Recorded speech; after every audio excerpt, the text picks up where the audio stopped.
నిస్సందేహంగా తెలుగు చిత్రసీమలో మహానటుడు ఎస్వి రంగారావు స్థానం ప్రత్యేకమైంది. నవరసాలను ఆయన అద్భుతంగా ఆవిష్కరించి తనదైన బాణి పలికించారు ఎస్వీఆర్.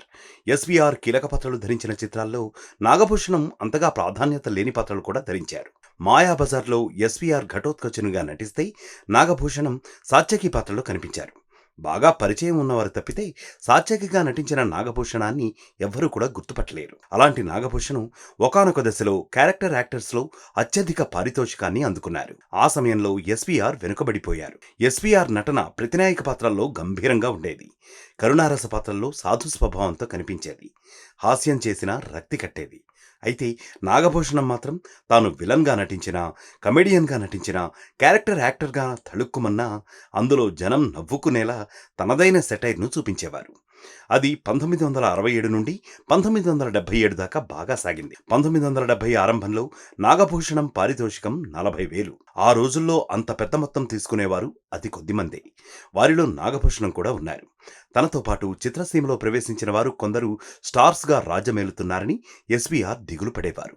అలాగే తన తరువాత వచ్చిన వారు కూడా తనను దాటేసిపోయారని ఆయనకు ఓ వెలితి ఉండేది.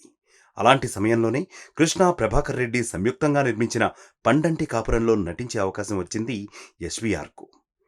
ఆ సినిమాకు కృష్ణ సోదరులు హనుమంతరావు, ఆదిశేషగిరిరావు నిర్మాతలుగా వ్యవహరించారు. పండంటి కాపురం చిత్రం నలుగురు అన్నదమ్ముల కథ. అందులో అందరికంటే పెద్దవాడిగా ఎస్వీఆర్ నటించాలి. ఆయన షూటింగ్కు సరైన సమయానికి రారు అనే మాట బాగా వినిపిస్తున్న రోజులవి. అయినా సరే ఆయన అయితేనే పెద్దన్నయ్య పాత్రను రక్తి కట్టించగలరని కృష్ణ, ప్రభాకర్ రెడ్డి, డైరెక్టర్ లక్ష్మీదీపక్ భావించారు. పైగా ఆ సినిమాలో అందరికంటే ఎక్కువసేపు కనిపించే పాత్ర రంగారావుది. అందువల్ల ఎస్వీఆర్ డేట్స్ ఎక్కువ కావలసి వచ్చింది. ఎక్కువ రోజులు పనిచేస్తారు సరే, మరి షూటింగ్కు సరైన సమయానికి వస్తారా అన్నదే యూనిట్ అనుమానం. ఇదే విషయాన్ని నిర్మాతలు ధైర్యంగా ఎస్వీఆర్కు చెప్పారు. అప్పుడు రంగారావు వారికి ఓ కండిషన్ పెట్టారు. ప్రస్తుతం ఎక్కువ పారితోషికం పుచ్చుకుంటున్న క్యారెక్టర్ యాక్టర్ కంటే నాకు ఎక్కువ రెమ్యూనరేషన్ ఇస్తే తప్పకుండా షూటింగ్కు సమయానికి వస్తానని అన్నారు ఎస్వీఆర్. అందుకు నిర్మాతలు సరే అని చెప్పారు. ముందుగా కొంత అడ్వాన్స్ ఇచ్చాక ప్రతిరోజు ఆయనను షూటింగ్కు సరైన సమయానికి వచ్చేలా చూసుకున్నారు కృష్ణ సోదరుడు. రంగారావు కూడా ఇచ్చిన మాటకు కట్టుబడి పండంటి కాపురం సినిమా షూటింగ్కు ఏ అంతరాయం కలగకుండా సమయానికి వచ్చేవారు. అవుట్డోర్లో కంటిన్యూగా షూటింగ్ చేయవలసి వచ్చినా చేశారు. నిర్మాతలు కూడా ఎస్వీఆర్ అడిగినంత మొత్తం ఇచ్చారు. అలా తాను మళ్లీ టాప్ క్యారెక్టర్ యాక్టర్ అనిపించుకున్నారు ఎస్వి రంగారావు. తరువాత కృష్ణ సోదరులు నిర్మించిన దేవుడు చేసిన మనుషుల్లోనూ ఎస్వీఆర్ నటించారు.